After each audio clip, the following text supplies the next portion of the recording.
अस्सलाम वालेकुम viewers, welcome to my YouTube channel knowledge domain. याद रहे नॉलेज डोमेन को ज़रूर लाइक करें। इस नॉलेज डोमेन की आइकन है, इस तरह की आपको आइकन दिखेगी, उसे लाइक करें, साथ में शेयर भी करें, कमेंट भी करें और सब्सक्राइब भी करें। ठीक है। इस यूट्यूब के चैनल्स को बनाने का मकसद सिर्फ ये है कि ताकि आपको नॉलेज दी जा सके। जो रिसेंटली या कोई भी प्रॉब्लम होता है आप कमेंट में मुझे शेयर करेंगे तो उससे रिलेटेड मैं आपको नेक्स्ट वीडियो में इंशाल्लाह ताला ज़रूर गाइड करूँगी। तो नॉलेज जो है आपकी स्टडीज़ के हवाले से है, स्पेशली यहाँ पर ये वीडियो जिस हवाले से है वो मैं आपको बता दूँ। पहले सेकेंड ईयर के जितने भी मॉडल पेपर के हिसाब से जो MCQs हैं, जिन्हें बच्चे बहुत ज़्यादा कंफ्यूज हैं, तो इस वाले वीडियो पार्ट 1 में मैं आपको वही एक्सप्लेन करने वाली हूँ।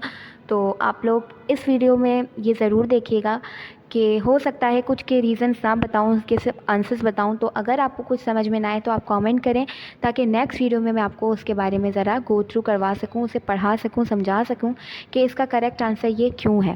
आज अगर जितना हो सकेगा हम इसको कवर करेंगे।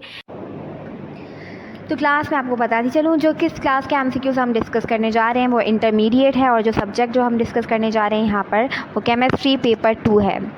हमारा टॉपिक है मॉडल पेपर MCQs। ये वीडियो का पार्ट 1 है। मॉडल पेपर आंसर की जो है, यानी कि MCQs के जितने भी आंसर्स करेक्ट आंसर्स हैं वो आपको यहाँ बताए जाएंगे इस वीडियो पार्ट 1 में, और वीडियो पार्ट 2 में आपको 21 से लेकर 43 MCQs तक के करेक्ट आंसर्स बताए जाएंगे।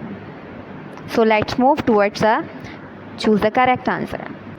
Now we will move towards board of intermediate education Karachi. इसी तरह से आपका मेन हेडिंग आपके पेपर के ऊपर लगा हुआ होगा। मेन हेडिंग इस तरह से लिखी हुई होगी, HSC stands for higher secondary, ठीक है, C फॉर सर्टिफिकेट। तो higher secondary certificate annual examinations 2021, क्योंकि आपका पैटर्न चेंज हो गया है तो टोटल ड्यूरेशन जो है वो केमिस्ट्री के बारे में थोड़ी सी इन्फॉर्मेशन मैं ये भी देना चाहूँगी कि MCQs में जो हैं तकरीबन मार्क्स टाइमिंग्स नहीं लिखी हुई, तो आपके तकरीबन 40 मिनट्स प्रोवाइड किए जाएंगे या मे बी 40 मिनट्स आपको प्रोवाइड किए जाएंगे for the MCQs।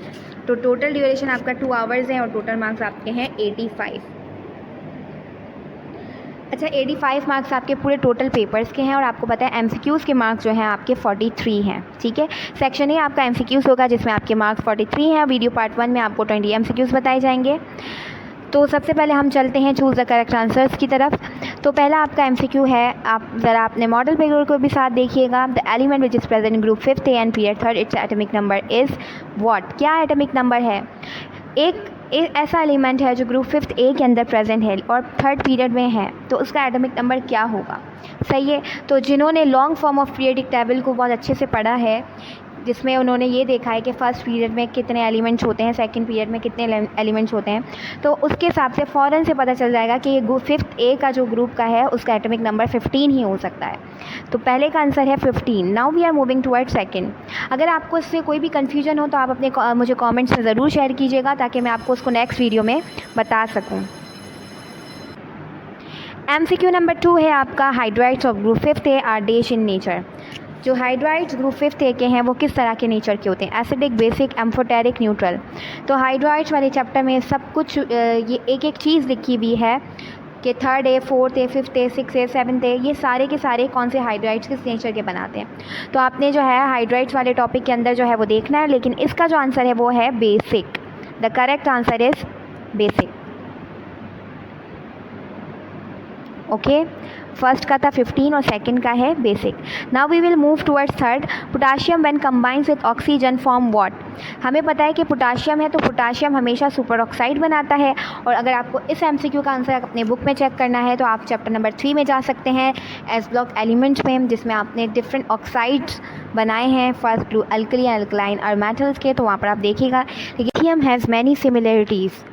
MCQ number 4 की तरफ हम मूव कर रहे हैं। Lithium has many similarities to its diagonal neighbour in beryllium family. तो सबसे पहले तो हमें ये पता होना चाहिए कि बेरिलियम फैमिली होती क्या है। एक है हमारे पास 1A ग्रुप, एक है हमारे पास 2A ग्रुप। तो ये जो बेसिकली लिथियम कह रहे हैं, लिथियम फैमिली 1A की होती है, और अल्कलाइन मेटल्स वाली जो फैमिली है इसको हम बेरिलियम फैमिली कहते हैं। अब जहाँ डायगोनल का वर्ड आ रहा है तो डायगोनल आपको पता होना चाहिए कि डायगोनल क्या होता है। ये एक स्क्वायर बनाया है मैंने, इसका डायगोनल होता है ये। तो बेसिकली अगर हम एलिमेंट्स की बात करें तो एलिमेंट्स में डायगोनल क्या होगा? लिथियम के बाद वाला एलिमेंट है सोडियम, और बेरिलियम के बाद वाला एलिमेंट क्या है? मैग्नीशियम। ठीक है, तो अगर मैं आपसे कहती lithium has many similarities to its diagonal neighbour, तो लिथियम का डायगोनल नेबर मैं कहूँगी कि मैग्नीशियम है। और इन्होंने ये लास्ट में बताया हुआ भी है इन बेरिलियम फैमिली, इसीलिए जो है हमने जो करेक्ट आंसर लिखा है वो यहाँ पर मैग्नीशियम लिखा है। लेकिन अगर इस तरह का एमसीक्यू होता, डायगोनल कुछ और होता, तो डेफिनेटली अगर बेरिलियम का डायगोनल सिर्फ कहते तो हम कहते वो पूछ सकते थे कि the diagonal element of the beryllium family, इस तरह करके पूछ सकते थे, तो हमने फिर उसका आंसर सोडियम देना था। ठीक है, now we will move towards MCQ number 5. Lithium positive 1 lithium couple has exceptionally high negative electrode potential because of its large value of. The correct answer आपका क्या है? हाइड्रेशन इंथैल्पी है आपका करेक्ट आंसर। ठीक है, दूसरी बात, लिथियम क्योंकि एस ब्लॉक एलिमेंट्स का है, इसीलिए आपको उसका आंसर ढूंढना है। तो इलेक्ट्रोड पोटेंशियल की हेडिंग में आप जाइएगा एस ब्लॉक एलिमेंट्स के ग्रुप ट्रेंड्स के अंदर, और वहाँ पर इसका आंसर आपको दिख जाएगा। ठीक है, the correct answer is hydration enthalpy. Aluminium MCQ number 6 की तरफ मूव करते हैं। Aluminium doesn't react with nitric acid. Aluminium क्यों जो है नाइट्रिक एसिड के साथ रिएक्ट नहीं करता? क्योंकि अब ये फॉर्मेशन कर लेता है ऑक्साइड लेयर की। So the correct answer is formation of oxide layer. MCQ number 7 है, A is the element of third A and group which B belongs to fifth A group. When A reacts with B forms what? हमें पता है कि जो group third A के जिसके ऊपर जो चार्ज होता है, ठीक है, बोरॉन के ऊपर चार्ज क्या होता है? 3। अगर बी हम फिफ्थ ए के ऊपर देखें, lithium, beryllium, boron, carbon, nitrogen, जिसको हम नाइट्रोजन फैमिली कहते हैं फिफ्थ ए ग्रुप को, तो नाइट्रोजन फैमिली के ऊपर भी चार्ज होता है 3। तो मुझे पता है जिस तरह सोडियम के ऊपर चार्ज होता है 1 पॉजिटिव 1 और क्लोराइड के ऊपर होता है नेगेटिव 1, तो वो सोडियम क्लोराइड बना देते हैं। तो जब थर्ड ए के ऊपर चार्ज है 3 और उसके ऊपर भी चार्ज है 3, इसका मतलब जो एलिमेंट बनेगा वो डायरेक्ट ए बी बनेगा। तो A B element is the correct answer. ठीक है, दोनों फिफ्थ ए के ग्रुप के ऊपर भी चार्ज सेम होता है, थर्ड ए के ऊपर भी चार्ज सेम होता है 3। ठीक है, तो ये दोनों मिलकर जो कंपाउंड बनाएंगे वो क्या बनाएंगे? ए बी कंपाउंड बनाएंगे। और आपको पता है कि एक पॉजिटिव में होगा और एक नेगेटिव में होगा। ठीक है, समझ में आ गई आपको इतनी बात? Let's move towards MCQ number 8। जैसे कि मैंने आपको बताया सोडियम में सोडियम पॉजिटिव है, क्लोराइड नेगेटिव है। बिल्कुल इसी तरह आप लोग थर्ड ए ग्रुप की किसी भी एलिमेंट की एक एग्जांपल ले सकते हैं और फिफ्थ ए की कोई भी एक एग्जांपल ले सकते हैं और उससे आप बना सकते हैं कंपाउंड। और वो कंपाउंड हमेशा ए बी की सीक्वेंस में बनेगा, यानी कि A2B3 नहीं बनेगा, AB3 नहीं बनेगा, A3B2 नहीं बनेगा। क्यों? क्योंकि उन दोनों के ऊपर चार्ज सेम होगा, फिफ्थ ए ग्रुप के ऊपर भी और थर्ड ए ग्रुप के ऊपर। Now we are moving towards MCQ number 8. The mixture of aluminium and ferric oxide is used in. Obvious है, हमको पता है कि दोनों का मिक्सचर जो है हम एक ही प्रोसेस में यूज़ करते हैं और उसे हम कहते हैं थर्माइट प्रोसेस। ठीक है, थर्माइट प्रोसेस में इन दोनों का मिक्सचर इस्तेमाल किया जाता है, ना कि वॉशिंग में, ना कि पायरोलिसिस में, ना कि इलेक्ट्रोलिसिस में। ठीक है, MCQ नंबर 9 की तरफ चलते हैं। The element that is solid at room temperature and pressure, oxygen, fluorine, bromine. अब हमें पता है कि ऑक्सीजन एक गैस है, ब्रोमीन भी एक गैस है। ठीक है, लेकिन हमने जो है वो फ्लोरीन भी एक गैस है, आयोडीन एक गैस नहीं होता, बल्कि ये अगर रूम टेम्परेचर पे देखें तो ये सॉलिड होता है। ठीक है, तो आयोडीन के अगर आपसे ये पूछा जाएगा कि which element is solid at room temperature, तो आप उसको बताएंगे आयोडीन ही बताएंगे। सही है। Now we will move towards MCQ number 10। तो इलेक्ट्रॉनिक कॉन्फ़िगरेशन कॉपर की क्या होती है? कॉपर जो है आपको पता है कॉपर के ऊपर पॉजिटिव 1 चार्ज यहाँ लिखा हुआ है। ठीक है, पॉजिटिव यानी कि पॉजिटिव 1। अगर हम देखें तो कॉपर के ऊपर क्या चार्ज होता है? कॉपर का एटॉमिक नंबर होता है 29। अगर आप 29 की कॉन्फ़िगरेशन देखें तो आप कॉन्फ़िगरेशन क्या बनती है? 1s2 2s2 2p6 3s2 3p6 4s2 3d9। जिसको हम 9 होता है तो मैंने आपको बताया था कि डी के ऊपर जब भी 9 होता है तो वो 10 बन जाता है, क्योंकि वो अपना एक इलेक्ट्रॉन एस से ले लेता है because of the lowest energy level difference जो होता है दोनों में बहुत कम होता है, तो एस से एक इलेक्ट्रॉन उधार ले लेता है। ठीक है, ये समझ लें। तो 4s1 3d10 हो जाता है, यानी कि इस तरह से मैं आपको यहाँ लिखकर बता देती हूँ।